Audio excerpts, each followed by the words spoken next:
to be 2012. I have suggested, and if you listen to my past programs a couple years ago, I said 2008 was going to be the pivotal year. There are now probably a couple of hundred books out there with 2012 in the title. When we pass through this ugly year of 2008, and we've talked about this before, your projection for 2009 and 10 is actually more of the same, if not worse, correct? Correct. Not more of the same, much more different stuff, and emotionally as, I don't know, epic as anything we've seen so far. It just keeps going that way for years. Didn't mean more of the same in terms of finance, but more of the same in terms of building language, anticipatory language, stress, anxiety, strain, and then releases. One after another after another. I mean, as you pointed out earlier, this is going to be like a roller coaster, up and down, up and down. You get up off the canvas, you get knocked back down again. It's going to be we actually see it as being a sort of a schism point here, too, for the 7th anyway, in terms of how our metrics are laid out, that we leave normality.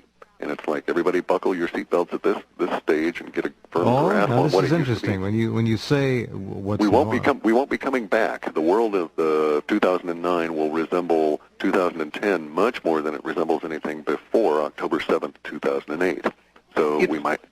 Go ahead, George. Oh, yeah, I was just going to say, Jeff, it's going to be to the point over the next couple of years where literally the magnitude of the change will leave people literally frozen, unable to cope, requiring care of other humans. Stumbling around, drooling on themselves. Yeah, I mean, mental illness all over the place. Yeah, it's as though you were suddenly shifted back in time to Russia immediately after the collapse, and you didn't even speak Russian, and you really weren't even sure where you were at. You're talking about not only all 5 senses in terms of sensory overload, but overload to the extent that the dysfunctionality of millions of people becomes apparent, and they literally cannot cope. You're talking about that kind of thing? Correct. And, of course, it'll be augmented by extremely poor diet, untenable weather conditions, etc. So their stressors are just going to be horrific. Right. Well, the toxic food supply here, of course, is being used to great effect to reduce the immune system. All they have to do is tweak that bird virus just a little bit, and we'll have tens, if not 20s of millions of people gone around the world. But more important, we'll have some very rich vaccine companies that are helping on the front end of it. Of course, of course. Yeah, I mean, it's all about money, Jeff. Yeah, but see, there we go, guys. I mean, if we're correct in our projections, there won't be a pharmaceutical industry as we know it 6 months from now to take out those loans to try and engineer those vaccines, nor will they necessarily even have the workforce available to them. It might be that staggering at the level of a shift. George, how long did it take to go from the crash in 29 to the highest level of unemployment in the previous depression? Oh, gosh. It took several years, didn't it? I'm sorry? Took several years. Yeah, several years. But I think what Clif is getting to is that as the money dries up, I mean, right now, it's going to accelerate. Yeah, short-term funding problems are accelerating. They're not ending. And just to give you an idea of this mental paralysis issue, what would happen in a country where, say, greater than 50% of people are taking prescription medications, many of these, Prozac and other coping drugs? What's going to be the response if all of a sudden it all goes cold turkey because of economics and distribution Because most of those drugs require foreign ships to bring material here in order for those drugs to be made, or the completed product even. Yeah. Interesting. Well, and if you cold turkey on some of those things, there's a high degree of going postal. Hard to imagine that would be an industry that the controllers would allow to slip. There's too much money in it. I understand, but the issue for us is that the level of interest in and caring about money for the most money-grubbing society on the planet, which is the USA, next year will be but a fraction of what it is today. We won't, because we'll have gone through it and we'll have lost the currency, the global reserve currency of the planet. People a year from now will not care much about money the way we do now. Well, it's gone. It'll be about food. It'll be about water. It'll be about we're going to get out of the despair period. Like George was saying, that it may have taken 2, 3, or 4 years to go from the height of the the market in 29 just before the crash until the greatest level of unemployment. Well, we're going to do that in 6 months. This idea of mass mental illness, dysfunctionality, is very interesting because it can be certainly propagated via the mass media very easily with all kinds of subliminals. We know that. Saw that in Japan with all the children who went crazy. Absolutely correct.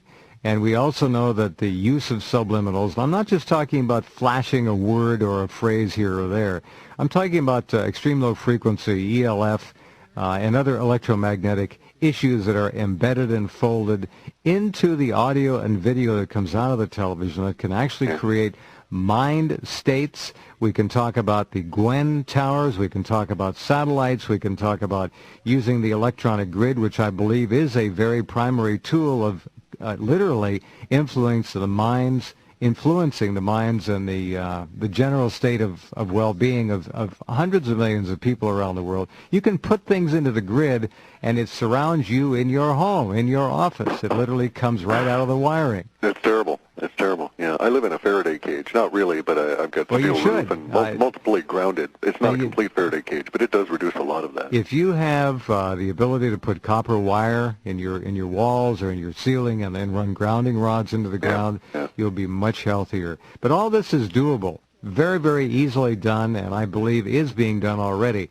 Now, what you're saying is fascinating, and there are multiple ways that these goals can be certainly nurtured and eventually achieved by those who would seek to instill upon us that kind of mentality. Yeah. It's not a problem. They're trying very hard. The interesting thing is that from a they want to make us absolutely unable to engage.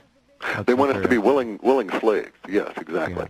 To where you were afraid to depart from their protocols. Nurture. Yeah, exactly. But the interesting thing about all of this is that the universe seems to favor a different outcome.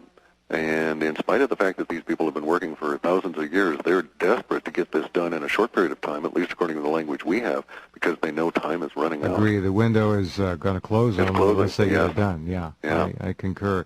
I'm just waiting to see how much longer the global warming hustle can stand. We know the planet is actually cooling. We may be headed toward an ice age.